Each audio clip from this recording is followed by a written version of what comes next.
See you again. Yes, absolutely. Yeah. I All saw right. you in 18 when we came through, Yes, didn't that absolutely. Very good, sir. I? Yeah. Mr. Vice President, obviously you were busy in there in that meeting, but there was a little Twitter storm that erupted where there was a tweet from the Mayo Clinic account saying that you had been informed of the masking policy prior to your arrival. Then that tweet was deleted. Why weren't you wearing a mask, sir?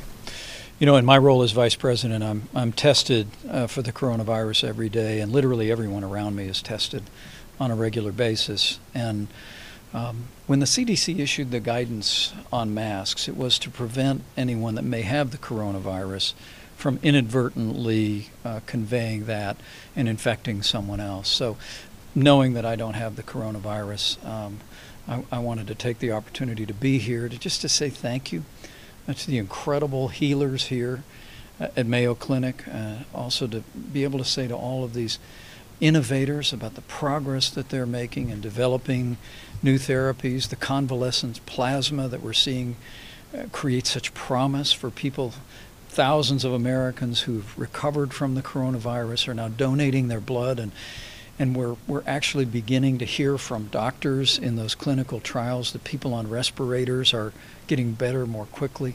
To see the way the antibody tests, the molecular tests have been developed here at Mayo Clinic. The President and I just thought it was very important to be here to make sure the people here at Mayo Clinic, 39,000 strong, all know just how grateful we are, how grateful every American is for the incredible dedication of these healthcare workers and the incredible innovation that's going to benefit not just the people of Minnesota, as you see the prospect of maybe 20,000 tests a day in the very near future, but also literally helping us to continue to scale tests across the country.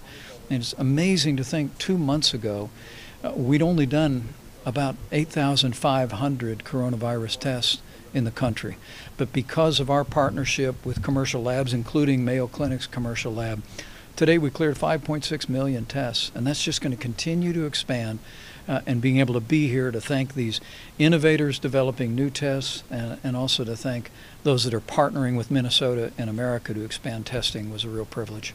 There are reports from the White House that the president is about to sign an order that would keep meat pancake plants open. Of course, Minnesota farmers ready to euthanize hundreds of thousands of pigs as people are hungry. What do you say to critics who say that maybe your administration could have handled this better? Well, I think every American should be grateful for everyone who works in our food supply. It's from the farm to meat packers to distributors to truckers to grocers. These people have recognized early on that they were essential to American families and American communities, and they've all continued to work, even in the midst of the coronavirus epidemic.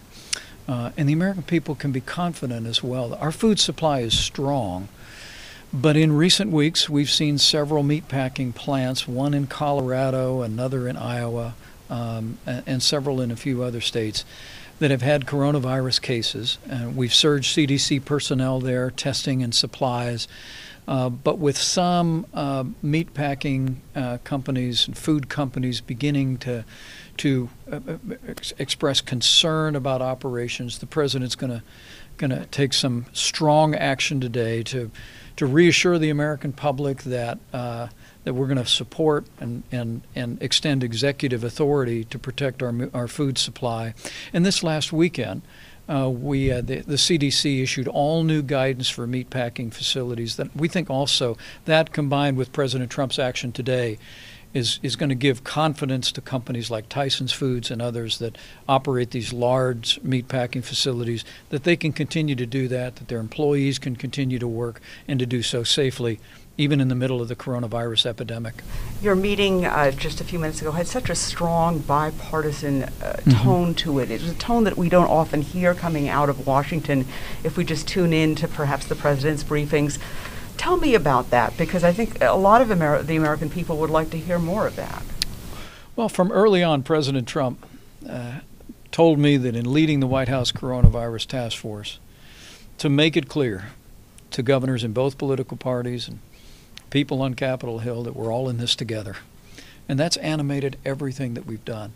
And when you see the strong bipartisan support for all of the bills, some of which just were signed by the president, where we're extending payroll protection. Now small businesses on an increasing basis can keep people on the payroll for another 2 months so they don't miss a paycheck. Direct payments going to the average family of four and about $3,400. Support for hospitals. It's all been done on a bipartisan basis. And also working with governors, including Governor Walz. I must tell you, there have been occasional differences of opinion, and I'm sure there will be some in the future. But the president and I really couldn't be more grateful for the partnership that we've been able to forge with Governor Walz, with other governors in both political parties around the country. We're making progress in this epidemic. I mean, we literally here now, almost 6 weeks from when we first unveiled the White House coronavirus guidelines. It's unquestionable that because of what the American people have done, we are slowing the spread. We have bent the curve. No one who has needed a ventilator has been denied a ventilator anywhere in America. Our hospitals haven't been overwhelmed because the American people were putting the guidelines into practice, and that's been a result not just of the president's leadership, and I trust the leadership at the federal level, but because our governors and state health officials have also been giving the very best counsel. And most importantly, the American people have been putting it into practice. It's made a real difference. It's saved lives. It's protecting our most vulnerable. And while there's been heartbreaking losses in Minnesota and in this country, I think the American people can be encouraged that there's light at the end of the tunnel, that we'll get through this, and we'll get through this together, just like we've done every step of the way. Polls show that your reelection efforts have taken a hit because of COVID-19. How important is Minnesota? How important is Wisconsin to your reelection efforts? Well, President Trump and I love Minnesota. It's a great state. We almost won back in 2016. But I have to tell you, we're not thinking a lot about politics these days, or even elections. We're spending all of our times thinking about the health and well-being of the American people.